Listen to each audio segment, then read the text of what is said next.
ในទាំងអស់គ្នាប្រកាសជាបានដឹងហើយថាទីផ្សារមាសនៅលើពិភពលោកកំពុងតែឡើងថ្លៃយ៉ាងគួរឲ្យកត់សម្គាល់ហើយក៏មានប្រទេសមួយចំនួនកំពុងតែសម្ងំផលិតមាសសម្រាប់បំរុងទុកនៅពេលអនាគតហើយទាំងអស់នេះគឺជាប្រទេសដែលផលិតមាសបានច្រើនជាងគេបំផុតនៅក្នុងឆ្នាំ2026នេះទី1ប្រទេសចិនគឺជាប្រទេសដែលផលិតមាសបានច្រើនជាងគេបំផុតទី1នៅលើពិភពលោកដែលផលិតបានពី300ទៅ370តោននៅក្នុងមួយឆ្នាំទី2ប្រទេសអូស្ត្រាលីឈរលំដាប់លេខរៀងទី2ដែលមានដងរ៉ែធំជាច្រើនហើយអាចផលិតមាសបានពី300ទៅ310តោនជារៀងរាល់ឆ្នាំទី3ប្រទេសរុស្ស៊ីជាប្រទេសដែលមានផ្ទៃដីធំជាងគេបំផុតនៅលើពិភពលោកតែសម្បូរទៅដោយរ៉ែធម្មជាតិហើយក៏អាចផលិតមាសបានពី300តោននៅក្នុងមួយឆ្នាំផងដែរ4ប្រទេសកាណាដាជាប្រទេសដែលមានផ្ទៃដីធំជាងគេលំដាប់ទី2នៅលើពិភពលោកហើយប្រទេសនេះក៏អាចផលិតមាសបានប្រមាណពី200តោនឡើងទៅផងដែរទី5សហរដ្ឋអាមេរិកជាមហាអំណាចទី1នៅលើពិភពលោកដែលអាចផលិតមាសពី170តោនទៅ190តោននៅក្នុងមួយឆ្នាំ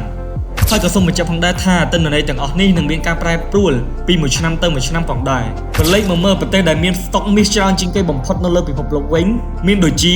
1សហរដ្ឋអាមេរិកមានមាសបំរុងទុកច្រើនជាងគេដាច់តែម្ដងគឺប្រមាណ8133តោនប្រទេសដែលឈរនៅលេខរៀងទី2គឺប្រទេសអាល្លឺម៉ង់ដែលមានស្តុកមាសប្រមាណ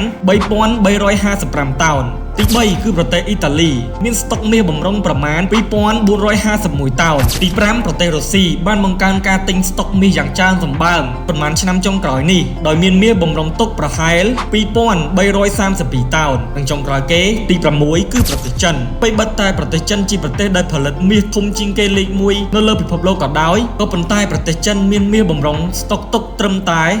2191តោនតែប៉ុណ្ណោះហើយក៏កំពុងតែបន្តទិញចូលយ៉ាងច្រើនសន្ធឹកសន្ធាប់ផងដែរបើនិយាយពីការផលិតប្រទេសចិនឈរនៅលេខរៀងទី1នៅលើពិភពលោកក៏ប៉ុន្តែប្រទេសដែលស្តុកមាសច្រើនជាងគេបំផុតនៅលើពិភពលោកគឺជាសហរដ្ឋអាមេរិកនោះទេចំណែកអ្នកទាំងអស់គ្នាវិញ